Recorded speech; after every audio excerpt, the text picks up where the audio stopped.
அனைவருக்கும் வணக்கம். நான் பிரபாகரன் ஜோதிடர். இப்போ நான் என்ன சொல்ல போறேன்னா, இன்றைய நாளுடைய நிலைப்பாடும் இன்றைய ராசி பலன் தான் சொல்ல போறேன். கருத்தில் கொள்ளுங்க. ஏன்னா ஒரு நாளையும் நம்ம தெரிஞ்சு வச்சுக்கிறது நல்லது. ஏன்னா நம்மள சாதாரண மனிதன், எந்த நேரத்தில் என்ன நடக்குன்னு தெரியாது. ஒரு செகண்ட்ல தலையெழுத்தே மாறலாம். அதாவது ஏழையா இருக்கிறவங்க பணக்காரமாகலாம், பணக்காரா இருக்கிறவங்க ஏழையாகவும் ஆகலாம். கருத்தில் கொள்ளுங்க. அதனால் ஒரு நாளும் என்ன நடக்க போகுது, அடுத்த நிமிஷம் என்ன நடக்க போகுதுன்னு சொல்லி எந்த மனிதனுக்குமே தெரியாது. அதனால தான் இந்த நாளுடைய நிலைப்பாடையும் ராசி பலனும் போட்டு வச்சுருக்காங்க. அது அடிப்படையில் நம்மளை இன்றைய நாள் நல்ல சிறப்பாக இருந்துச்சுன்னா அதுக்கு ஏற்றாப்போல் எதுவுமே நம்ம பார்க்காம எந்த வேலையாக இருந்தாலும் இறங்கிடலாம். பாதிப்புகள் வந்தாலும் அவ்வளோ அதிகமாக வராது, கம்மியாக தான் வரும். ஆனால் நாள் சரியில்லை, நாள் அதுக்கு இங்கே இருக்குதுன்னா ஒரு வேலை செய்கிறதுக்கு நம்ம 2 வாட்டி 3 வாட்டி கருத்தில் கொண்டு தான் அந்த வேலையிலே இறங்கணும். ஏன்னா நாள் சிறப்பாக இல்லாதனால நம்மளை மிகவும் பாதாளத்தை தள்ளிடும். கருத்தில் கொள்ளுங்க. அதனால் ஒரு நாளையும் தெரிஞ்சு வச்சுக்கிறது ஒரு மனிதர்களுக்கும் சிறப்பு. நீங்கள் கருத்தில் கொண்டு நீங்கள் பயன்பெறுங்க. விஸ்வாசி வைகாசி 23 வெள்ளிக்கிழமை, ஆங்கில வருடம் ஜூன் 6, 2025. இன்று சமநோக்கு நாள். அதே போல இன்று ஏகாதசி. கருத்தில் கொள்ளுங்க. நட்சத்திரம் இன்று காலை 9:04 வரை அஸ்தம், பின்பு சித்திரை. திதி இன்று அதிகாலை 4:52 வரை தசமி, பின்பு ஏகாதசி. யோகம் இன்று அமிர்த யோகம், சித்த யோகம். சந்திராச நட்சத்திரம் சதயம், புரட்டாதி. ராசி பார்த்தீங்கன்னா கும்பம், மீனம். சந்திராசிரம் பொறுத்த மட்டும் கண்டிப்பாக அது வேலையை செய்யும். ராசியை 50% தாக்கும், லக்னத்தை 90% தாக்கும். கருத்தில் கொள்ளுங்க. எந்த ராசிக்காரர்களும் சரி, எந்த மனிதர்களும் சரி, யாராக இருந்தாலும் சந்திராசிரம் அது வேலையை செய்யும். அவங்களால் அதிலிருந்து தப்பிக்க முடியாது. ஏதாவது ஒரு சிறு வாதிகளாச்சும் கொடுத்துட்டு போயிடும், சிறு பிரச்சனைகளாச்சும் தந்துட்டு போயிடும். அதனால் கவனமாக தான் இருக்கணும். கருத்தில் கொள்ளுங்க.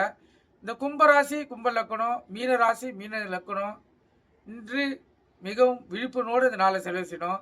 வண்டி வாகனத்தை செல்லக்குள்ள மிகவும் கவனமாக செல்லணும். வண்டியை இயக்கி கொண்டு எக்காரத்து கொண்டும் மொபைல் ஃபோனில் பேசக்கூடாது. வண்டியை எடுக்கக்குள்ள அனைத்தும் சரியாக தான் பார்த்துட்டு எடுக்கணும். முக்கியமாக பிரேக் பிடிக்கிறதா பார்த்துட்டு வண்டி எடுக்கணும். அதே போல் போக்குவரத்து விதிமுறைகளை கடைபிடித்து செல்லணும். கருத்தில் கொள்ளுங்க. ஏன்னா சந்திராசனம் கண்டிப்பாக அது வேலையை செய்யும். நல்ல நேரம் காலை 9:30 to 10:30, மாலை 4:30 to 5:30. கௌரி நல்ல நேரம் காலை 12:30 to 1:30, மாலை 6:30 to 7:30. இந்த கௌரி நல்ல நேரத்தில் புதுமண தம்பதிகளுக்கு சாந்தி முகூர்த்தம் அமைத்தால் சிறப்பு. குழந்தை பாக்கி இல்லாதவர்கள் பயன்படுத்தினா சிறப்பு. கருத்தில் கொள்ளுங்க. இது கௌரி நல்ல நேரம் என்பது சித்தர்களும் யோகிகளும் பயன்படுத்திய நல்ல நேரம். அதனால் அந்த நேரம் கண்டிப்பாக, அதாவது நம்மளை விஞ்ஞானங்கள் வளர்ச்சி அடையாத சமயத்திலேயே நல்ல நேரத்தை கண்டுபிடிச்சி அவங்க குறிப்பிட்டது தான் அந்த கௌரி நல்ல நேரம். இதில் பயன்படுத்திங்கன்னா கண்டிப்பாக இறைவர்களுக்கு எடுத்து குழந்தை பாக்கி இல்லாதவங்களுக்கு குழந்தை பாக்கி கிடைக்கும். அதே போல் குழந்தை பாக்கியாக முயற்சி செய்கிறவங்க அந்த பெண்மணி தலைக்கு குளிர்ச்சியிலிருந்து 12, 15, 16, 18 இந்த நாள்லலாம் கணவன் மனைவி இணைந்தாங்கன்னா கண்டிப்பாக அவங்களுக்கு குழந்தை பாக்கி ஏற்படும். கருத்தில் கொள்ளுங்க. அந்த 12ஆம் நாள் முன்னாடி இணையக்கூடாது. அதுக்கப்புறம் இந்த 12, 15, 16, 18 தொடர்ந்து இணையலாம், தப்பு கிடையாது. ஏதாவது ஒரு நாள் குழந்தை பாக்கி நிற்கிறதுக்கு வாய்ப்பு இருக்குது. கருத்தில் கொள்ளுங்க. அதுக்கப்புறம் இணையக்கூடாது. குழந்தை பாக்கியம் வேணும்னா முயற்சித்து பாருங்கள். அதிகபட்சம் 1 வருஷத்துக்குள்ள குழந்தை பாக்கியம் நிற்கிறதுக்கு அதிக வாய்ப்பு இருக்குது. நீங்கள் கருத்தில் கொண்டு பயன்பெறுங்க. அதே போல் யாராச்சும் இளைஞர்கள் மது அருந்தத்தில் இல்லை வேறு என்ன போதை பழக்கம் இருக்குதுன்னா, நீங்கள் உங்களுக்கு குழந்தை பாக்கியம் வேணும், நீங்கள் குழந்தை செல்வத்தை பார்க்க வேண்டும் என்றால் குழந்தை பிறக்கிற முட்டமாச்சும், அதாவது கரு நிற்கிற முட்டமாச்சும் நீங்கள் அந்த தீய பழக்கத்தெல்லாம் நிறுத்தினா மட்டுமே உங்களுக்கு குழந்தை பாக்கி ஏற்படும். கருத்தில் கொள்ளுங்க. அதே போல் இந்த பெண்மணிகள் பார்த்தீங்கன்னா உணவு கட்டுப்பாடு தேவை. நல்ல சத்தான உணவுகளாக சாப்பிடணும். சிக்கன் சாப்பிட்றதெல்லாம் தவிர்த்துடணும். அது 3 மாதத்துக்கு ஒரு வாட்டி அது போல் என்றால் ஒரு நாள் உணவு எடுத்துக்கலாம், தப்பு கிடையாது. நீங்கள் வாரத்துக்கு சிக்கன் சாப்பிட்டீங்கன்னா குழந்தை பாக்கியம் நிற்காது, கருத்தில் கொள்ளுங்க. அதே போல் அதிகமாக வெயிட்டாக இருக்கிறவங்க வாக்கிங் போயிட்டு உடலை நார்மலாக வச்சுருந்தீங்கன்னா குழந்தை பாக்கியம் ஏற்படும், கருத்தில் கொள்ளுங்க. இந்த குழந்தை பாக்கியம் இல்லாத பெண்மணிகள்லாம் மாதத்துக்கு 2 முறையாச்சும் இந்த வேப்பிலையை கஷாயம் வச்சு குடிக்கலாம், இல்லை வேப்பிலை கொழுந்த சாப்பிட்லாம். ஏன்னா வயிற்றில் பூச்சிகள்லாம் இருந்துச்சுன்னா அதை அழிச்சிடும், கருத்தில் கொள்ளுங்க. நீங்கள் முறையாக கடைபிடித்தால் மட்டுமே உங்களுக்கு குழந்தை செல்வம் ஏற்படும். ஏன்னா ஒரு தாய் தந்தையர்களுக்கும் குழந்தை செல்வம் என்பது மிகவும் முக்கியம். உடல்நிலை நீங்கள் ஆரோக்கியமாக வைத்திருந்தால் மட்டுமே குழந்தை செல்வை எதிர்பார்க்க முடியும். கிரக நிலைகள் மாறுபாட்டில் மாற்றங்கள் ஏற்பட்டாலும் உடல் ஆரோக்கியமாக இருந்தால் மட்டும்தான், அதே போல் உள்ளமும் ஆரோக்கியமாக இருக்கணும், சந்தோஷமாக இருக்கணும். அது போல் டைமில் இணைஞ்சால் மட்டுமே குழந்தை பாக்கியம் ஏற்படும். குழந்தை பாக்கியம் இல்லாதவங்க நீங்கள் கருத்தில் கொண்டு பயன்பெறுங்க.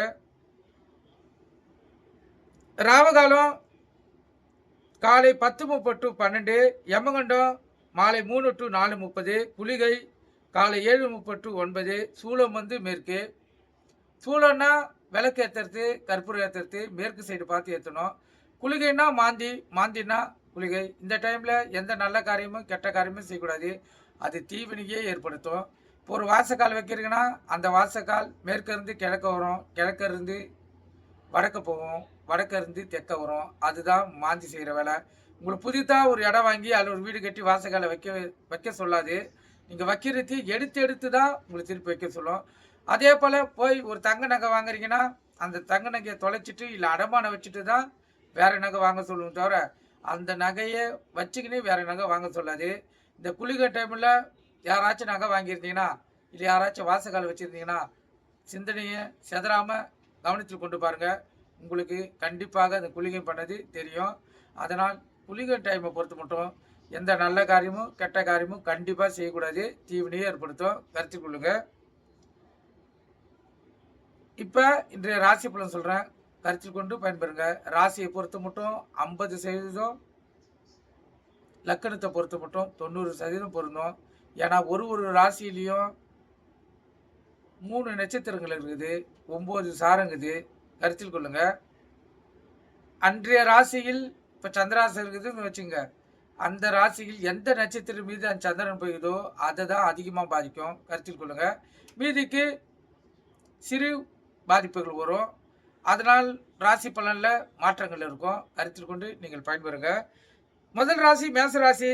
மேசராசியை பொறுத்த மட்டும் நாள் சிறப்பு, உயர்வான நாள், சிறப்பான நாள்.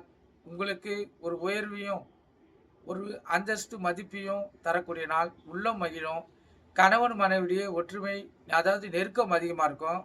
பிள்ளைகளிடத்திலும் பாசம் அதிகமாக கிடைக்கும், கருத்தில் கொள்ளுங்க. ரிஷப ராசியை பொறுத்த மட்டும் நாள் சுமாராக இருக்குது. சிந்தனைகள் சிதறக்கூடிய நாள். மனதில் தேவையில்லாத சிந்தனைகள் தோன்றிக்கொண்டே இருக்கும். அதனால் நீங்கள் தடுமாற்றம் அடையக்கூடிய வாய்ப்புகள் இருக்குது. அதனால் வண்டி வாங்கிட்டு செல்லக்குள்ள மிக கவனமாக செல்லணும். சிந்தனை சிதறாமல் தெரிந்தால் தான் பாதுகாப்பாக உங்களால் செல்ல முடியும். எந்த ஒரு காரியத்தை செய்தாலும் அதில் 1 வாட்டி 2 வாட்டி கருத்தில் கொண்டு நீங்கள் அந்த வேலையை செய்யுங்க. அப்போது அதில் உங்களுக்கு வெற்றி கிடைக்கும், கருத்தில் கொள்ளுங்க. எது எப்படி இருந்தாலும் உங்கள் இஷ்ட தெய்வத்தையும் குல தெய்வத்தையும் வணங்குங்க, சிறப்பாக அமையும். மிதுன ராசியை பொறுத்த மட்டும் நாள் சுமாராக கூட இல்லை, அதுக்கும் கீழே இருக்குது. தேவையில்லாத விரயங்கள், தேவையில்லாத பிரச்சனைகள், மன கஷ்டங்கள் வரக்கூடிய நாள். அதனால் மிகவும் கவனம் தேவை. எந்த ஒரு வேலையை செய்தாலும் மிகவும் கவனமாக செய்யணும். ஏன்னா அதில் தோல்வி வர்றதுக்கு அதிக வாய்ப்பு இருக்குது, கருத்தில் கொள்ளுங்க. அதே போல் இந்த நாளில் எந்த ஒரு புது காரியத்தையும் ஆரம்பிக்கக்கூடாது, அது தீவினையை ஏற்படுத்தும். அதனால் இந்த மிதுன ராசிக்காரர்கள் உங்கள் இஷ்ட தெய்வத்தையும் குல தெய்வத்தையும் வணங்கிட்டு இந்த நாளை செலுத்துங்க. கடக ராசியை பொறுத்த மட்டும் நாள் சிறப்பான நாள், அற்புதமான நாள், வெற்றிகரமான நாள். உள்ளம் மகிழக்கூடிய சம்பவங்கள் ஏற்படும். கணவன் மனைவியும் ஒற்றுமை அதிகமாகும். பிள்ளைகளிடத்திலும் அன்பும் பாசமும் அதிகமாக கிடைக்கும். கடகராசிக்கு மிகவும் சிறப்பான நாள். சிம்ம ராசியை பொறுத்த மட்டும் நாள் அற்புதம், இரட்டிப்பு லாபம் பெறக்கூடிய நாள். சிறு தொழில் செய்வங்க, இந்த தக்காளி, வெங்காயம், பூண்டு, காய்கறிகள், கீரை, புளி இது போல வியாபாரம் பண்ணுறவங்களுக்கு இரட்டிப்பு லாபத்தை பார்க்கலாம். அதே போல் இந்த ஹோட்டல், டீ கடை வச்சுருவங்களுக்கும் இரட்டிப்பு லாபத்தை பார்க்கலாம். அற்புதமான நாள் சிம்மராசியை பொறுத்த மட்டும். கன்னி ராசியை பொறுத்த மட்டும் நாள் அற்புதம். உங்களுக்கு இந்த நாள் ஒரு பெருமையும் ஒரு மரியாதையும் ஏற்படுத்தக்கூடிய நாள். உள்ள மகிழும். கணவன் மனைவியுடைய ஒற்றுமை கூடும். பிள்ளைகளிடத்திலையும் உங்களுக்கு அன்பும் பாசமும் கிடைக்கும். அலுவலகத்திலையும் மதிப்பு மரியாதை கிடைக்கும். அதே போல் சக ஊழியர்களிலும் நெருக்கம் அதிகமாகும். பாசம் அதிகமாக கிடைக்கும். மிகவும் சிறப்பான நாள். துலா ராசியை பொறுத்த மட்டும் நாள் அற்புதம், நன்மையான நாள். இந்த நாள் உங்களுக்கு நன்மை ஏற்படுத்திய நாள். ஏதாவது புதிதாக ஒரு காரியத்தை ஆரம்பிச்சிங்கன்னா அதில் வெற்றியை தேடி கடவுள் நாள். சிறப்பான நாள், மகிழ்ச்சிகரமான நாள், உள்ள மகிழும் கொடுக்கும் நாள், கணவன் மனைவியை ஒற்றுமை கூடும் நாள், அற்புதமான நாள் துலா ராசிக்காரர்களுக்கு. விருச்சிக ராசியை பொறுத்த மட்டும் நாள் சிறப்பு, அன்பும் பாசமும் அதிகமாக கிடைக்கக்கூடிய நாள். சிறப்பான நாள், உள்ளம் மகிழக்கூடிய சம்பவங்கள் நடைபெறத்துக்கு அதிக வாய்ப்பு இருக்குது. கணவன் மனைவியும் நெருக்கம் அதிகமாகும். சிறப்பான நாள்.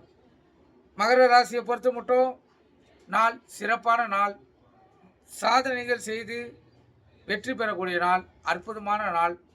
இந்த நாளில் நீங்கள் ஏதாவது புதிதாக ஒரு தொழில் ஆரம்பிச்சிங்கன்னா அதில் கண்டிப்பாக நீங்கள் வெற்றி பெறுவீர்கள். சிறப்பான நாள். கும்பராசியை பொறுத்த மட்டும் நாள் சுமாராக கூட இல்லை, அதிகம் கீழகுது. கோபங்கள் அதிகமாக வரும், விரயங்கள் அதிகமாக ஏற்படும். அதனால் உங்கள் இஷ்ட தெய்வத்தையும் குலதெய்வத்தையும் வணங்கிட்டு இந்த நாளை நீங்கள் செலவு செய்யுங்க. எது எப்படி இருந்தாலும் நீங்கள் இன்று முழுவதும் அமைதியாக இருந்தீங்கன்னா இந்த நாளை சிறப்பாக கழிச்சிடலாம். ஏன்னா சக ஊழியர்கிட்ட மனஸ்தாபனம் வர்றதுக்கு அதிக வாய்ப்பு இருக்குது. அதே போல் மேல் அதிகாரிகிட்ட அவப்பெயர்கள் ஏற்படுறதுக்கு வாய்ப்பு இருக்குது. அதனால் கவனமாக தான் இந்த நாள் நீங்கள் செலவு செய்யணும். நீங்கள் கருத்தில் கொண்டு இந்த நாளை நீங்கள் செலவு செய்யுங்க. மீன ராசியை பொறுத்த மட்டும் நாள் சிறப்பு, அற்புதமான நாள், உயர்வான நாள், உள்ளம் மகிழும். உங்களுக்கு ஒரு உயர்ந்த இடத்தை ஏற்படுத்தக்கூடிய நாள். இந்த நாளில் நீங்கள் ஏதாவது ஒரு முயற்சி செஞ்சீங்கன்னா அதில் 100% வெற்றி பெற்று வாழ்க்கை சிறப்பாக அமையும். கருத்தில் கொள்ளுங்க. இப்போ இந்த கும்பராசிக்கும் மீனராசிக்கும் சந்திரன் இருப்பதால் கவனமாக இருக்கணும். வண்டி வாகன செல்லக்குள்ள கவனமாக செல்லணும். வண்டியை இயக்க கொண்டு எக்காரத்து கொண்டோ மொபைல் பண்ணில் பேசக்கூடாது. வண்டி எடுக்குள்ள அனைத்தும் சரியாக தான் பார்க்கணும். முக்கியமாக பிரேக் பண்ணி தான் வண்டி எடுக்கணும். போக்குவரத்து விதிமுறைகளை கடைபிடித்து செல்லணும். அதே போல் உணவு கட்டுப்பாடு அவசியமாக தேவை. சந்திராசை இருப்பதால் ஜீரணம் ஆகாது, உடல்வாதிகள் ஏற்படும். நீங்கள் கருத்தில் கொண்டு நீங்கள் பயன்பெறுங்க. நன்றி, வணக்கம். நம்ம சேனலை சப்ஸ்கிரைப் பண்ணாதவங்க சப்ஸ்கிரைப் பண்ணுங்கள். நன்றி, வணக்கம்.